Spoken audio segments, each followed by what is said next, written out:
Hello everyone, this is Sachin. Welcome to my YouTube channel to be a live now. आज हमारे प्यारे प्यारे साथियों, हमारे बड़े भाई, आज आप लोगों को हम टेंस का टॉपिक पढ़ाएंगे। टेंस अपने आप में एक ऐसा टॉपिक है, अगर आप लोगों को इंग्लिश सीखनी है, इंग्लिश को जानना है, इंग्लिश को बेटर बनाना है, इम्प्रूव करना है अपने आप को सिंपली तरीके से, तो टेंस का सबसे पहले टॉपिक आता है।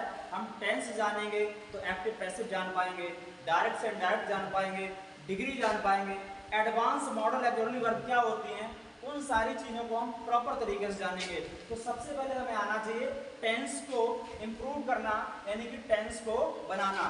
तो आज हम सीखेंगे टेंस। तो मैं सबसे पहले आपसे पूछ लेता हूँ, अपने साथियों से पूछता हूँ, टेंस की definition, what is the definition of tense? Tense किसे कहते हैं? आप लोग बताएंगे, और जिसको कोई पता होगी कमेंट में, और कमेंट में आप लोग ये भी लिखेंगे कि आज मैं आपको टेंस का टॉपिक दे रहा हूँ।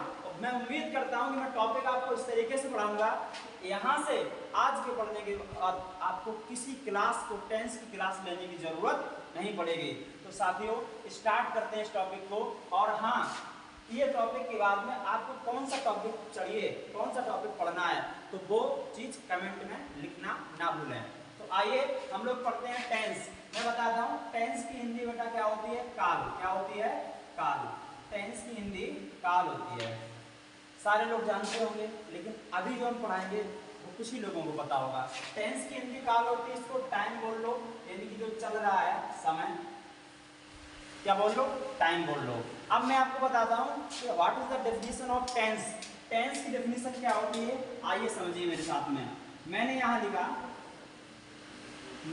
लिखा टाइम प्लस एक्शन।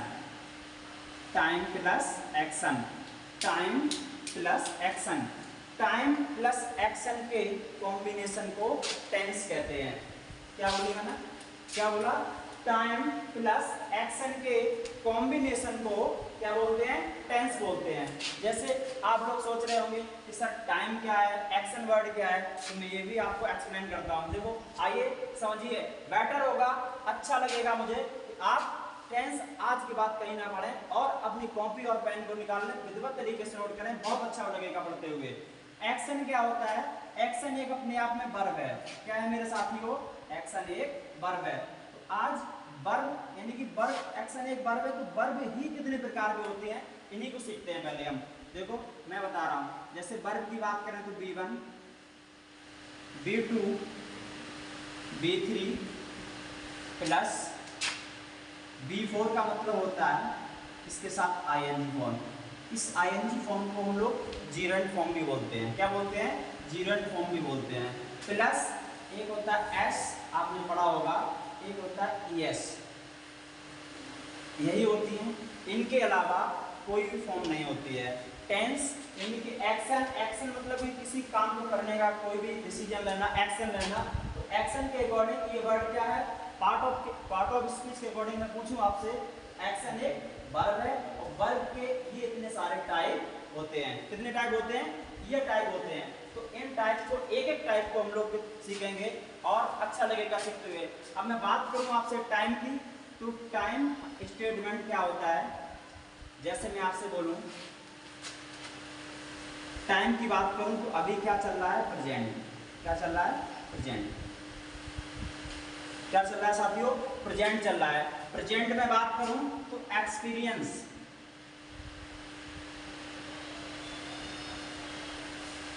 एक्सपीरियंस यानी कि अभी हम जो कर रहे हैं, अभी जो भी काम कर रहे हैं, तो वो हम एक्सपीरियंस कर रहे हैं। और मैं और इसके पीछे की बात करूं, थोड़ा मैं पीछे आता हूं, तो इसको हम बोलेंगे टाइम के अकॉर्डिंग क्या बोल देंगे? पास्ट। पास्ट का मतलब मेरे भाई, जो काम हम कर चुके हैं वो हमारा हो गया पास्ट। इसकी मतलब, पास्ट का मतलब मैं बताता हूँ, यहाँ पे एक्सपीरियंस, तो इसमें जुड़ जाएगा ED, यहाँ हो जाएगा एक्सपीरियंस। क्या हो जाएगा भाई? एक्सपीरियंस हो जाएगा। और मैं आगे की अगर इसकी बात करता हूँ, तो इसी में एक, मैं ही नहीं कहता हूँ, ये आपकी बुक बोलती है, और सारे बुक में आपने पढ़ा होगा, एक इसके आगे की बात होती है जो हम लोग बोलते हैं फ्यूचर। क्या बोलते हैं साथियों? जिसे बोलते हैं फ्यूचर। फ्यूचर टेंस भी आप लोगों ने पढ़ा होगा। तो जैसे हम लोग बोलते हैं फ्यूचर, ठीक है, तो इतना ही कॉन्सेप्ट आपको समझ में आ रहा होगा। तो टेंस कितने प्रकार के होते हैं, कैसे बनते हैं, ये सारी चीज़ें आपको सीखने को मिलेंगी। इतना आप प्रॉपर तरीके से वीडियो को पॉज करके आप नोट कर लीजिए। चलिए मैं आपको आगे के टॉपिक बताता हूँ, ठीक है, आगे पढ़ाता हूँ और इसे कैसे पढ़ना है।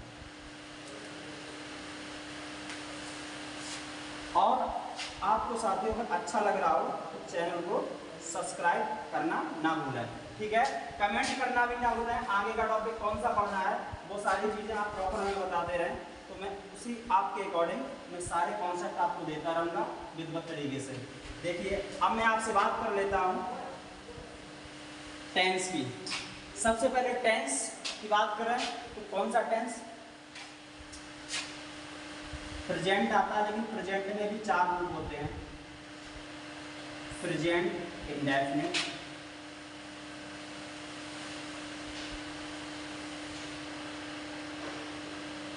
प्रेजेंट इंडेफिनिट, दूसरे की बात करता हूं तो प्रेजेंट कॉन्टिन्यूअस, प्रेजेंट कॉन्टिन्यूअस, तीसरे टेंस की बात करता हूं साथियों प्रेजेंट परफेक्ट, क्या बोलते हैं, प्रेजेंट परफेक्ट। और हमारा जो चौथा सेंटेंस होता है उसको क्या बोलते हैं, उसको बोलते हैं प्रेजेंट परफेक्ट कॉन्टिन्यूअस। कुछ नहीं करते हैं, क्या करना है, प्रेजेंट इसका ले लिया मैंने और यही कॉन्टिन्यूअस और यही परफेक्ट ले लिया, तो इन दोनों के कॉम्बिनेशन से जो चौथा हमारा सेंटेंस बनता है वो बनता है प्रेजेंट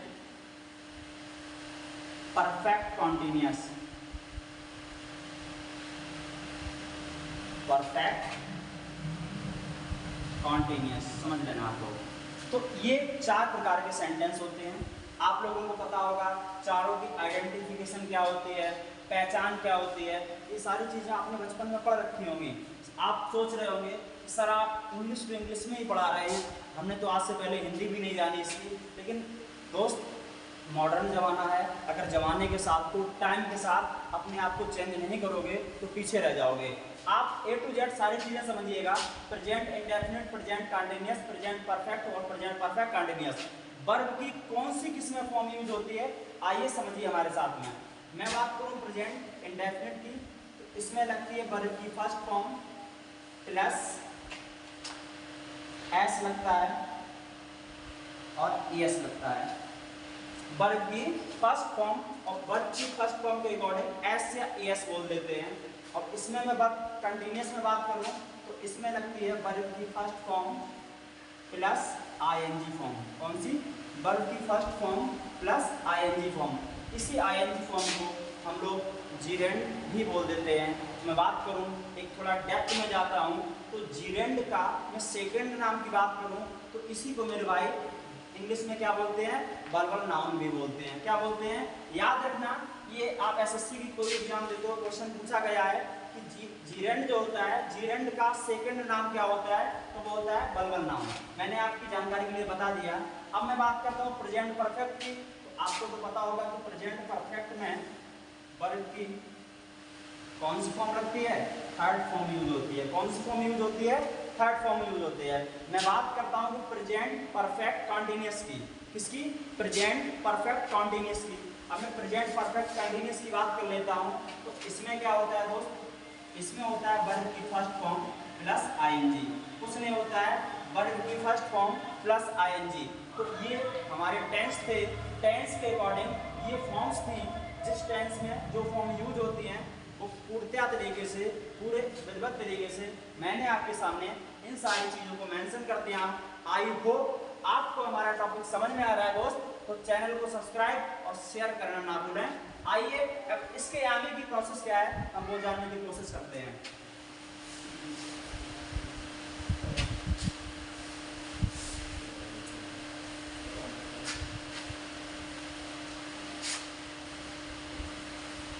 बात करता हूं प्रेजेंट इंडेफिनिट की।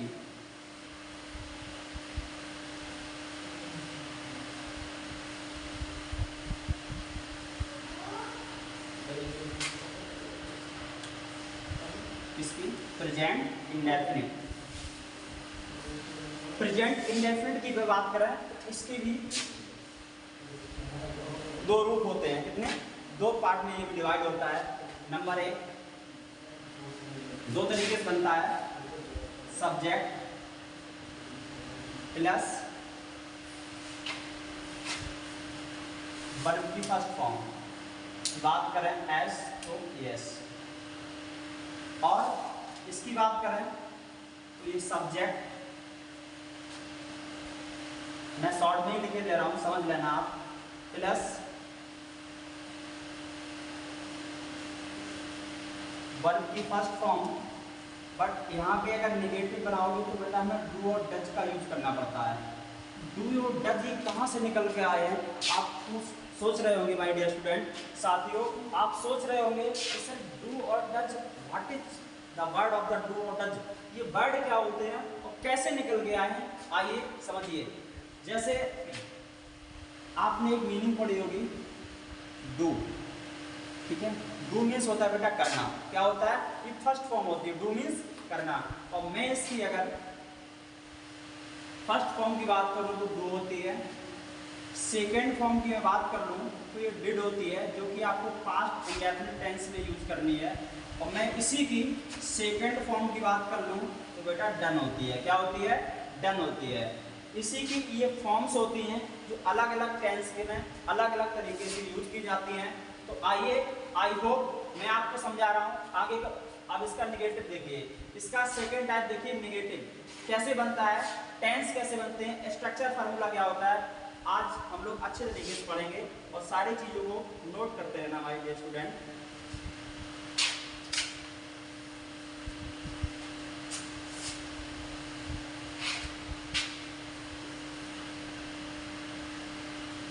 स्ट्रक्चर फार्मूला क्या होता है, कैसे सेंटेंस बनते हैं, देखिए जैसे मैंने लिखा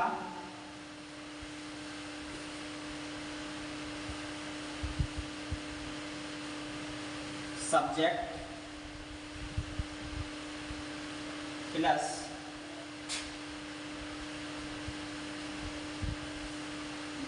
हेल्पिंग वर्ब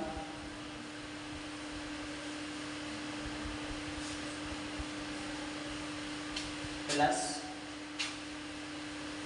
मेन वर्ब में लिख दे रहा हूँ, आप समझ लेना, शॉर्ट में लिख दे रहा हूँ। इसके साथ V1 यूज करते हैं, plus object plus other word होते हैं। अदर वर्ड का मैं आपको अगर समझाऊँ तो अदर वर्ड का मतलब किसी प्लेस का नाम दिया होगा, आगरा, दिल्ली, बनारस, कुछ भी दे रखा होगा आपको, तो वो अदर वर्ड के अकॉर्डिंग आ जाता है। ठीक है, तो आज हम लोग प्रॉपर तरीके से समझते हैं कि सिंगुलर में कौन सी फॉर्म आती है और प्लूरल में कौन सी फॉर्म आती है। आइए समझिए हमारे साथ में। जैसे मैंने आपसे एक सेंटेंस आपके सामने लिखा, मैंने सेंटेंस लिखा मैंने ही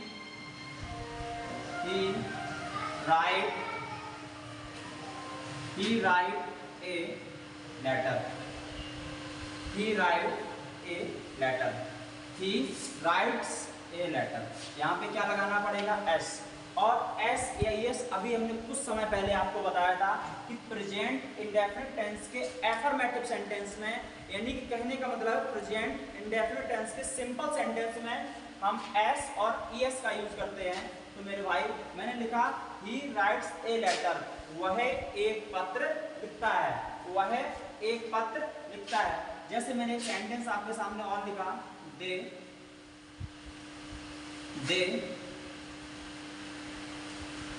write a letter, they write a letter.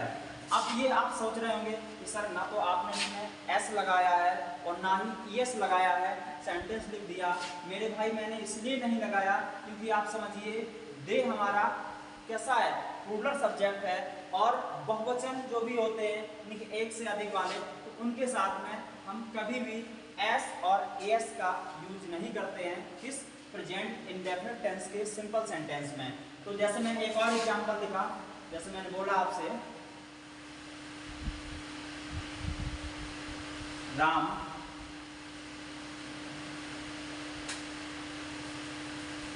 goes to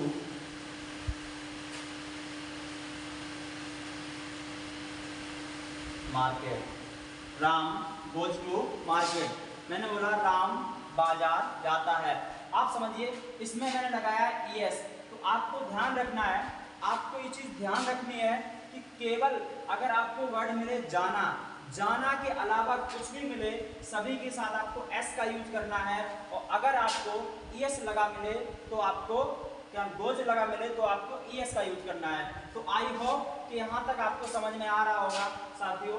आगे के कॉन्सेप्ट, आगे के स्ट्रक्चर फार्मूला के नेगेटिव और इंटरोगेटिव कैसे बनाएंगे वो सारी चीज़ें हम लोग सीखते हैं। आइए सारी चीज़ें प्रॉपर नोट करते रहिए। और अगर आपको अच्छा लग रहा हो तो आप चैनल को सब्सक्राइब और लाइक भी कर दें।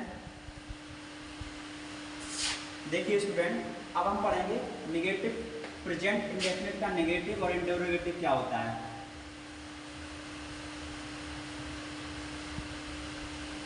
नेगेटिव एंड इंटरोगेटिव क्या होता है, आज हम वो पढ़ते हैं।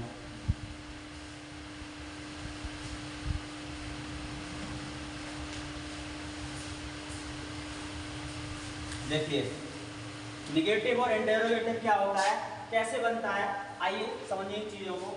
इसके भी दो तरीके होते हैं बनाने के लिए। जैसे मैं आपसे बोलूं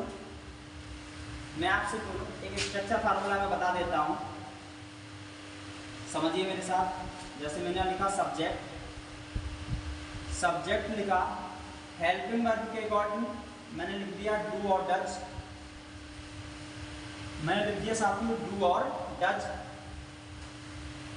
प्लस नेगेटिव है तो आपको पता होगा कि नहीं भी आएगा तो नॉट का यूज करेंगे, प्लस मेन वर्ब की कौन सी फॉर्म लगाते हैं, फर्स्ट फॉर्म का यूज करेंगे, plus object.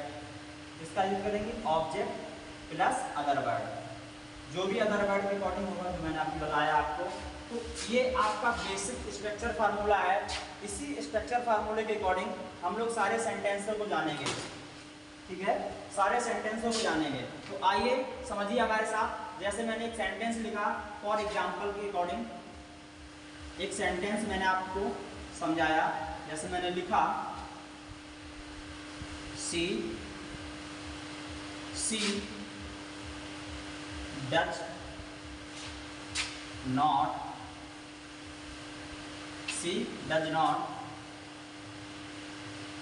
Right letter. She does not write a letter. वह एक पत्र नहीं लिखती है। देखिए सबसे पहले सब्जेक्ट आया कि नहीं, इसमें सेंटेंस में क्या है, सी है। सी यानी कि वह, सेंटेंस में कार्य करने वाला कौन कर रहा है, यानी कि इन सारी चीज़ों को, इन पूरे सेंटेंस को कौन कर रहा है, सी। यानी कि वह एक पत्र है, वो लिखने का कार्य कर रही है। लेकिन यहाँ पे क्या है, ये सब्जेक्ट है। मैं डू और डज की बात करूँ तो मैंने इसके साथ डज लगाया क्योंकि सब्जेक्ट एक वचन है, यानी कि सिंगुलर है। तो सिंगुलर सब्जेक्ट के साथ हम डज का यूज करते हैं। बस डज का यूज, ये डज बना कैसे आप सोच रहे होंगे, तो मैं भी ये बता देता हूँ आपको। जैसे इसकी मैंने बताया डू मीन्स करना होता है। क्या होता है, डू मीन्स करना होता है। समझिए बहुत इंपॉर्टेंट है, आज तक आपको बताया नहीं गया होगा, मैं समझा दूं, केवल आपको यही बताया गया होगा कि प्रेजेंट इंडेफिनिट टेंस की जो हेल्पिंग वर्ब होती हैं वो डू और डज होती हैं। यही आपने बुक में लिखा होगा और यही पढ़ा होगा। बट डू और डज बनी कैसे हैं, इस चीज को हम लोग समझ लेंगे ना तो रटने वाला काम खत्म हो जाएगा आज से। तो समझिए ये डज कैसे बनता है। जैसे मैंने बताया कि डू मीन्स करना होता है, ठीक है, तो इसकी डू मीन्स करना।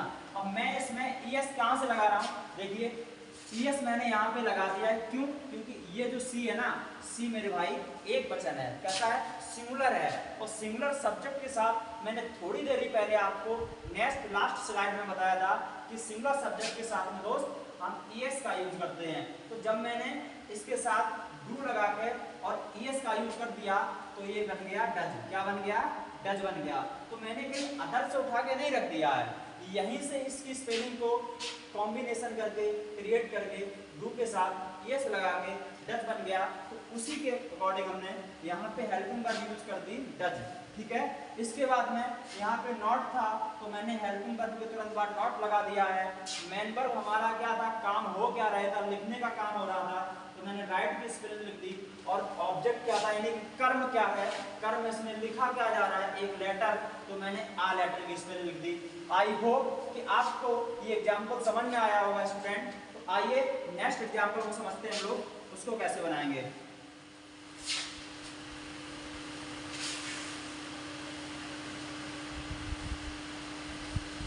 देखिए समझते रहिए मेरे साथ। जैसे मैंने बोला आपसे इंटरोगेटिव का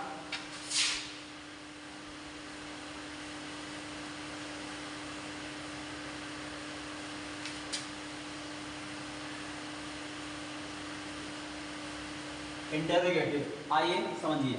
जैसे मैंने लिखा इंटरोगेटिव के अकॉर्डिंग मैं बोलूं तो सबसे पहले आ जाएगा हमारा WHY, वाई मीन्स होता है क्यों, ठीक। इसके बाद आ जाएगा वाट मीन्स होता है क्या, ये सब इंटरोगेटिव वर्ड में लिख रहा हूँ। इसके बाद आ जाएगा व्हेन, जिसके मीन्स होता है कब। इसके बाद में बात करूँ तो आ जाएगा हाउ मच, या यू कह लो हाउ मैनी। और ढेर सारे होते हैं। और की मैं बात करूं तो एक होता है हमारा हु, क्या होता है, हु होता है। ये सारे वर्ड इंटरोगेटिव के अकॉर्डिंग आते हैं। किसके अकॉर्डिंग आते हैं, इंटरोगेटिव। और एक चीज इसमें और समझ लीजिए, जैसे मैं यहाँ पे अगर प्लस लगाना चाहूँ लगा सकता हूँ।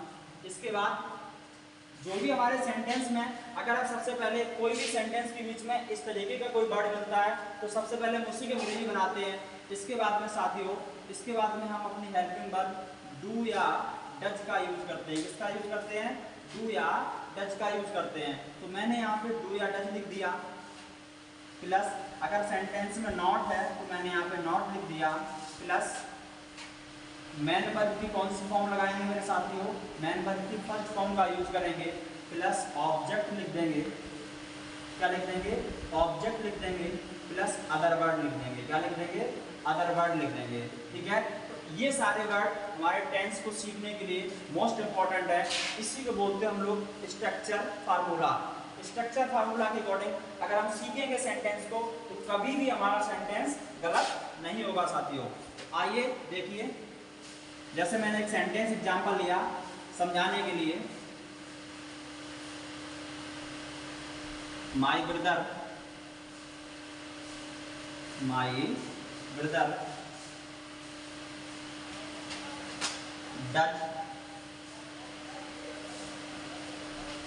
does not read the book। मेरा भाई एक किताब नहीं पढ़ता है। मेरा भाई एक किताब नहीं पढ़ता है, यानी कि इसमें काम करने वाला कौन है, मेरा भाई। तो जाहिर सी बात है एक वचन है तो मैंने डज लगाया। आइए इंटरोगेटिव कैसे बनते हैं, इन सारी चीजों को हम लोग समझते हैं। देखिए ध्यान से देखना है कैसे बनेंगी सारी चीजें। इसको भी मैं खत्म कर देता हूँ तो आप पूरे स्लाइड में बढ़िया से नोट कर लीजिएगा। आइए समझिए मेरे साथ।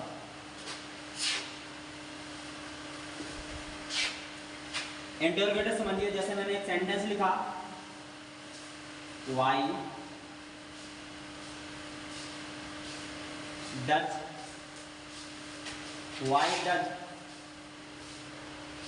My uncle, why does my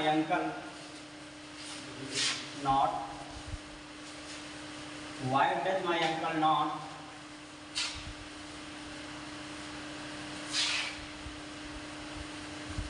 go to Allahabad।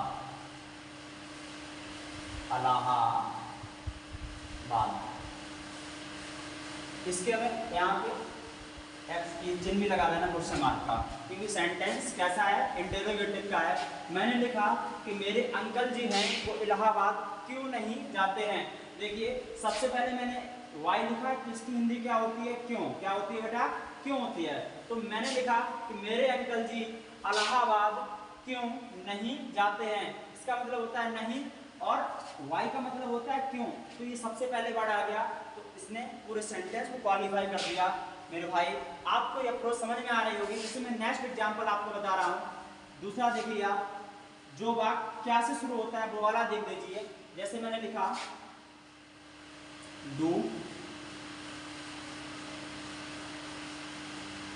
You not, do you not read the book, do you not read the book. एक और देखिए, जैसे मैंने लिखा डज, जैसे मैंने लिखा does she not, does she not sing a song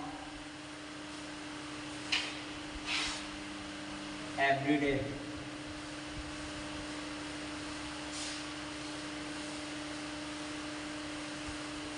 every day मैंने लिखा she does not sing a song every day, वह प्रतिदिन एक गाना नहीं गाती है। इसकी हिंदी क्या हो जाएगी बेटा, वह प्रतिदिन एक गाना नहीं गाती है।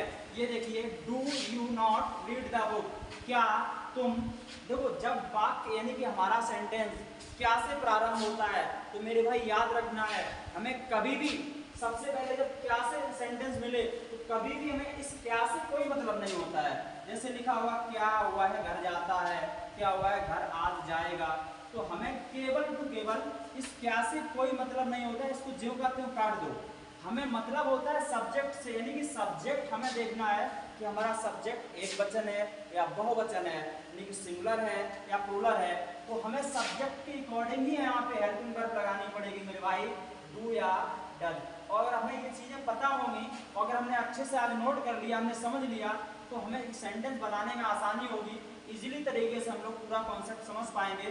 तो हमें इससे कोई मतलब नहीं होता है, जब हमने ये पता कर लिया कि ये सिंगुलर है तो मुझे डज लगाना है, तो बस इसी क्या के स्थान पर हम उसका यूज कर देते हैं, डज का यूज कर देते हैं। किसका यूज करते हैं, डज का यूज करते हैं। तो मैंने वही किया, ये लड़की यहाँ पे एक वचन है तो इसी के अकॉर्डिंग मैंने यहाँ पे क्या लगा दिया, डज लगा दिया। क्या लगा दिया, डज लगा दिया। इसके बाद में मैंने सब्जेक्ट लिख दिया, इसके बाद में सेंटेंस में नहीं था तो मैंने नॉट लगा दिया।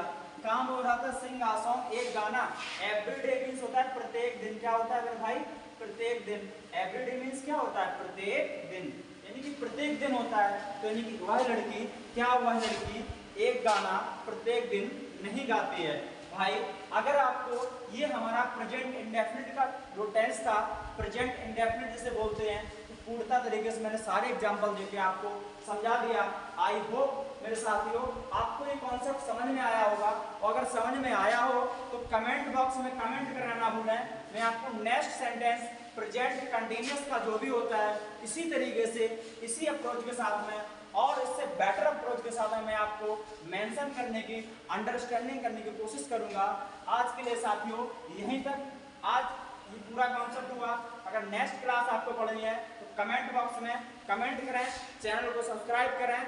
Thank you, wish all the best.